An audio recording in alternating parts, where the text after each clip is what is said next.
Aš čia Angoloje esu nuo 17 metų. Tiesą sakant, buvo kaip tik 2 savaitės po mano 17 gimtadienio, kai patekau čia už ginkluotą apiplėšimą. Ir nors tai buvo mano pirmasis nusikaltimas, tačiau vis tiek gavau 99 metų bausmę, nes apiplėšimo metu žuvo žmogus.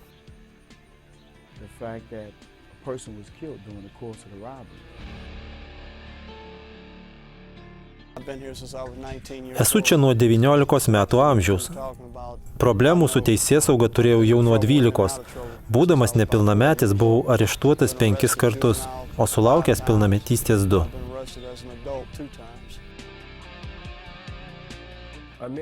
Esu čia už 14 ginkluotų apiplėšimų, 1 įsilaužimą su sunkinančiomis aplinkybėmis ir 1 pirmo laipsnio pasikėsinimą nužudyti. Kaip tiek prisidirbau? Na, tiesiog buvau kvailys, maniau, kad elgiausi teisingai, klausydamas ir sekdamas kitais žmonėmis.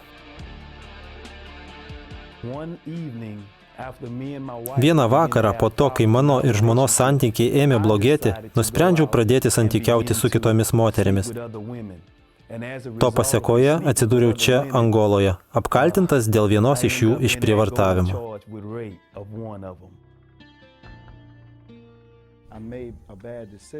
Priėmiau blogą sprendimą ir to sprendimo pasekmė yra ta, kad jau 30 savo gyvenimo metų esu čia. Iš tiesų, tai nelabai to gyvenimo ir turėjau. Kaip jau sakiau, pakliuvau čia 2 savaitės po savo 17 gimtadienio. Taigi per vieną vakarą dėl netinkamo sprendimo susidėti su netais vyrukais, mano gyvenimas buvo sugriautas. Blogą sprendimą galima palyginti su sniego gniūžte, besiritančia nuo kalvos. Vienas blogas sprendimas veda prie kito, o tas prie sekančio. Ir taip jie tik didėja. Kuo ilgiau laikaisi įsitvėręs kažkokio sunkumo, tuo toliau jis pradeda darytis nebepakeliamu.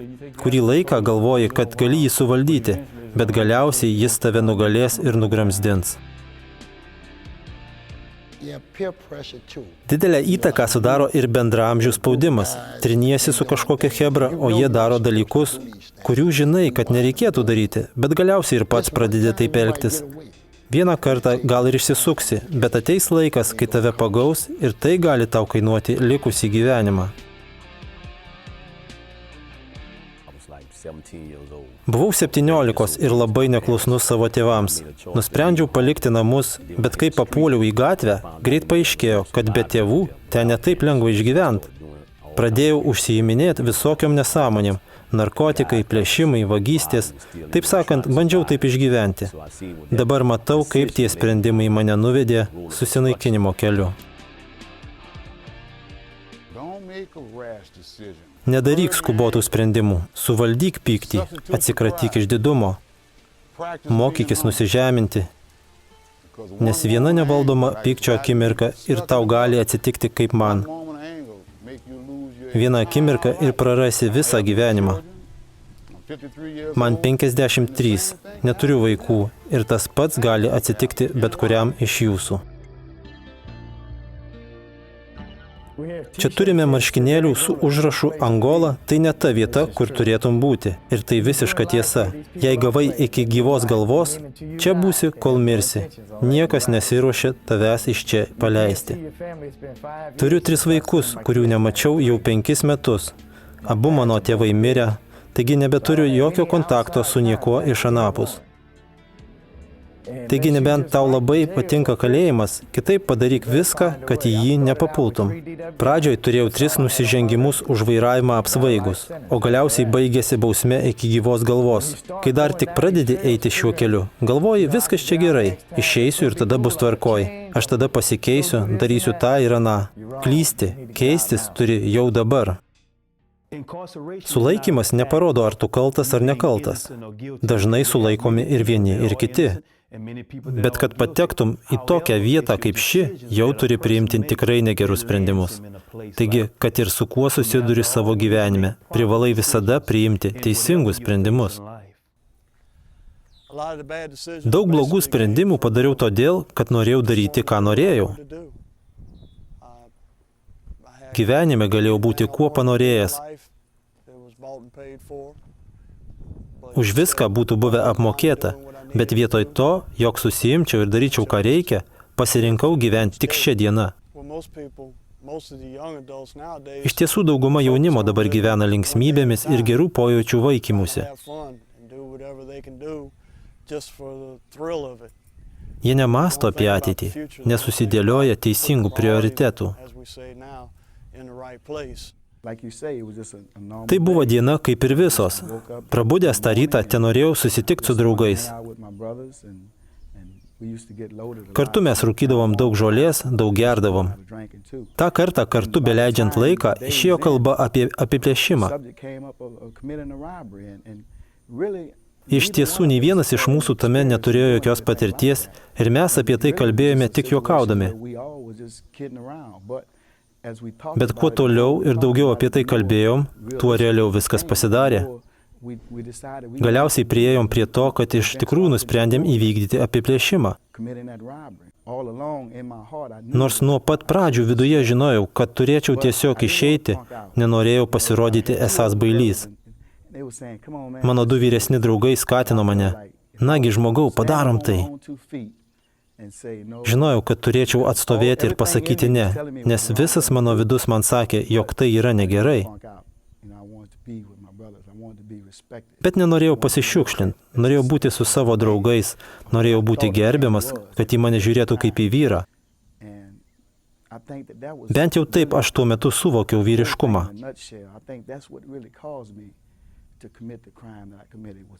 Manau, kad būtent toks bendramžių spaudimas ir buvo tai, kas pastumėjo mane įvykdyti tą nusikaltimą.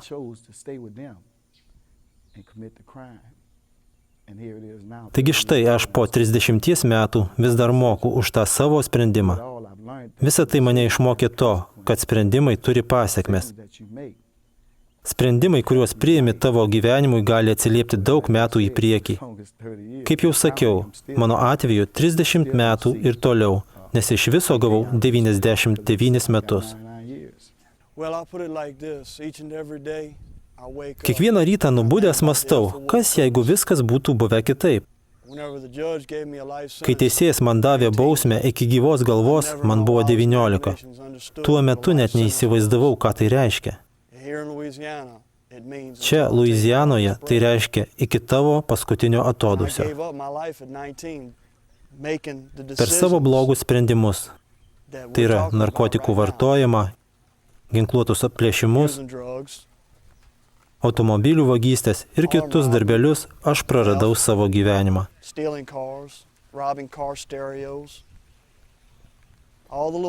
Tuo metu negalvodavau, kad aš juk skaudinu kitus žmonės.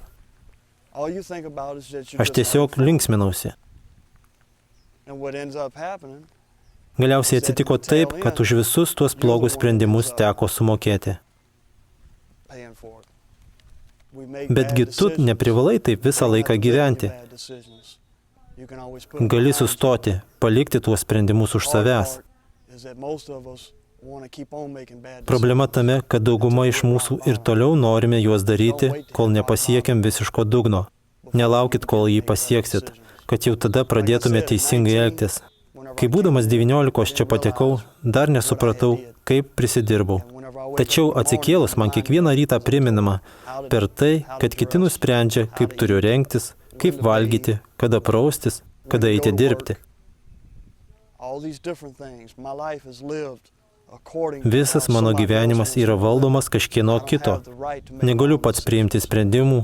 Aš šią teisę atidaviau būdamas 19. Nenoriu, jog ir kiti žmonės atsidurtų tokioje padėtyje. Nieko gero sėdėti kalėjime. Džiaugiuosi, kad imate interviu, nes mano gyvenimo svajonė ir yra papasakoti jaunimui, kad jie gali užsiimti kitais dalykais.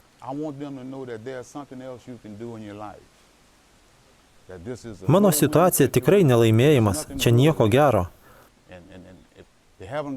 Noriu, jog jie suvoktų, kaip atrodo gyvenimas už grotų. Čia tu prarandi savo vyriškumą. Kol tu sėdi, vienas po kito miršta tavo šeimos nariai. Kol tu sėdi, tam tikrą prasme, tavo šeima irgi kali. Žmonės, kuriuos tu myli, irgi kali. O tavo draugai, tiksliau tie, kuriuos laikai draugais, tave pamiršta. Kažkuris iš jų gal net nugvelbs tavo moterį.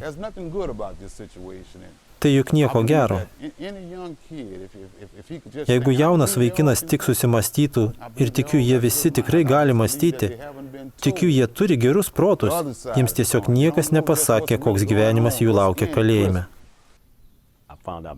Supratau, kad gatvėje nėra gailestingumo, ten nėra tikros meilės. Tavo gaujos vyrukai gali tau sakyti, mes tave mylim, netgi tave apsikabinti. Jie kalba apie tai, kad esame šeima. Bet tai nėra tikra meilė. Ją reikia užsitarnauti, padaryti tam tikrus dalykus, kad būtum priimtas į tą gaują, o visa, ką jie daro, yra blogis. Taigi supratau, kad geriau būčiau likęs savo namuose, klausęs savo tėvų. Mano gyvenimas dabar būtų daug geresnis, juk mano tėvai tik bandė man pasakyti, kas yra gerai. Pirmas dalykas, kurį reikėtų padaryti, tai grįžti prie to, ko mokė tavo mama ir tėvas, ar kažkoks kitas suaugęs vyras ar moteris buvę tavo gyvenime. Tiesiog rimtai įsiklausyti ir vertinti tai, ko tave mokė nuo mažų dienų.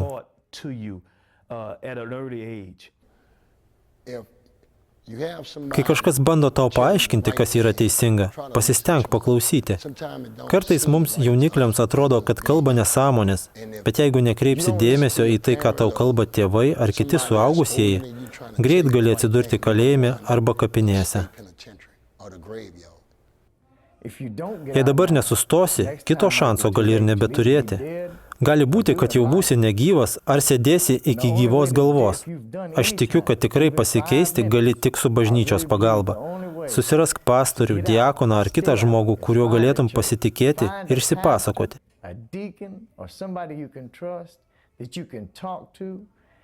Net jei kažkas skamba kvailai, nebijok papasakoti.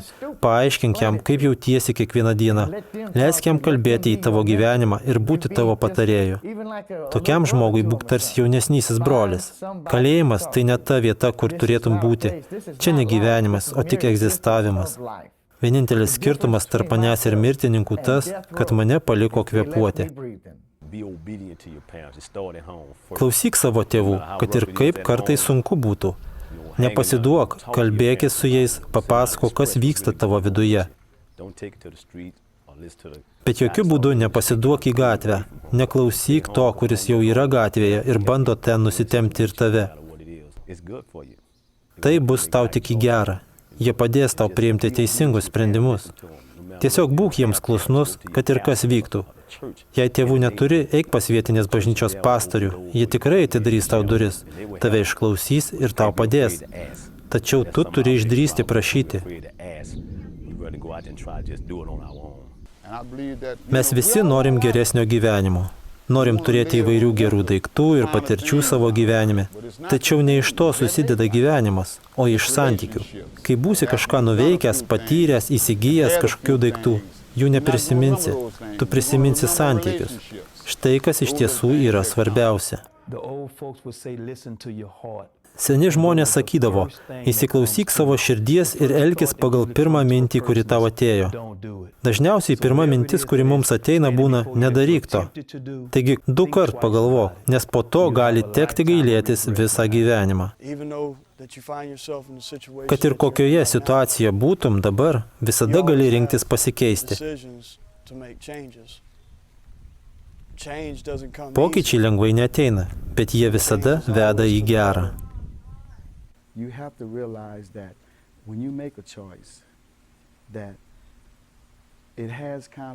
Turi suprasti, kad sprendimai, kuriuos priimi, turi pasekmes.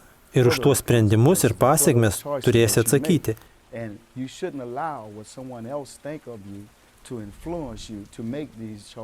Neturėtum leisti, jog kitų žmonių nuomonė apie tave įtakotų tavo sprendimus. Tai netinkamas kriterijus sprendimams priimti. Nesvarbu, ar tai būtų draugas, brolis, sesuo, mama, tėvas ar bet kas kitas. Tavo sprendimai turėtų būti pagristi tuo, kas geriausia tavo gyvenimui.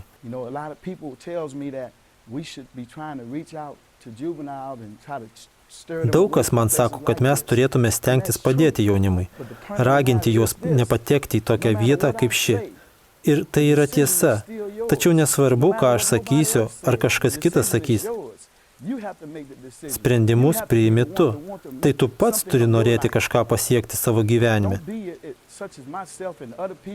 Nebūk toks kaip aš ar kiti, kurie tau patarė nesielgti, kaip mes elgiamės. Bet pamąstyk, ko norėtum iš savo gyvenimo. Aš rinkausi pyktį, susierzinimą, narkotikus, alkoholį. Visa tai stipriai įtakojo tai, kad galiausiai atsidūriau čia, nuteistas iki gyvos galvos.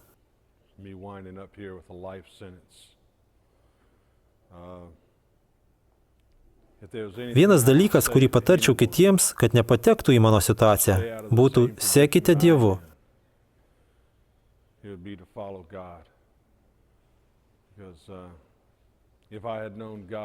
Jeigu tik būčiau pažinojęs Dievą prieš tai, kai leidau draugams įtakoti mano gyvenimą, aš čia nebūčiau.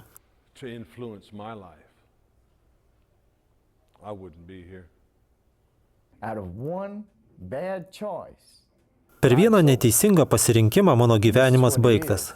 Maži kambariukai, mažos kameros, maži kiemukai. Štai kaip atrodo mano gyvenimas. Darom, ką liepia, tada, kai liepia ir taip, kaip liepia. Nepatek į čia, keis gyvenimą, tu dar jaunas, gali kažką daryti. Daryk bet ką. Kasti griovius geriau, nei sėdėti kalėjime. Susirask darbą, prižiūrėk vaikus, dirbk McDonald'e, bet kas geriau nei kalėjimas. Rask Jėzų Kristų ir jis tau padės čia nepapulti. Vienintelė viltis man iš čia išeiti yra ta, jog Jėzus mane išlaisvins.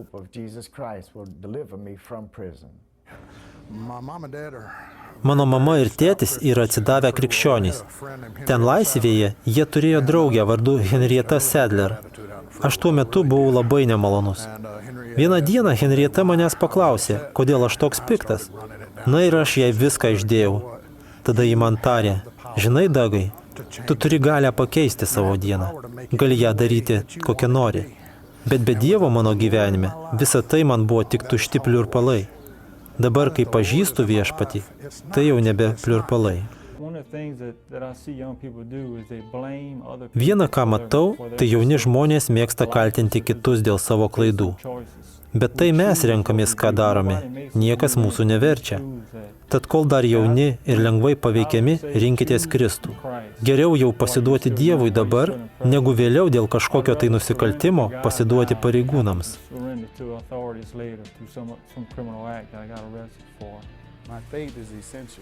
Tikėjimas yra mano pamatas. Tai vienintelis dalykas, padedantis judėti pirmin.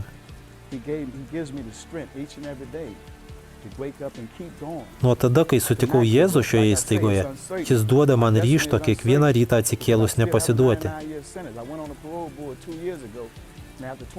Mano likimas neaiškus. Mano bausmė yra 99 metai. Prieš 2 metus teikiau apeliaciją. Esu iškalėjęs 28 metus. Ir nors prieš tai niekada nebuvau nusikaltęs, jie atmetė mano apeliaciją. Bet aš vis tiek pasitikiu Kristumi. Jei net iš čia nebeišeisiu, vis tiek juo pasitikiu, kad vieną dieną pateksiu į geresnę vietą. Nors patekom čia priėmę blogus sprendimus, vis tiek bandom elgtis teisingai dabar, naudodamiesi antrų šansų. O per Kristų mes tą antrą šansą ir gauname. Jis išlaiko mūsų kelius tiesius, o mes naudojamės progą papasakoti jaunimui, kad jie neprivalo taip elgtis, kaip mes elgiamės. Nenorim, kad jie atsidurtų kalėjime ar kapinėse. Štai tokia mūsų žinia jiems. Rinkitės išmintingai, nesijaudinkit apie tai, ką pasakys draugeliai. Jeigu matai, kad tai blogai, tai nedaryk to. Ar tie keli linksmybių metai buvo viso šito verti? Tikrai ne. O žmogau, tikrai ne.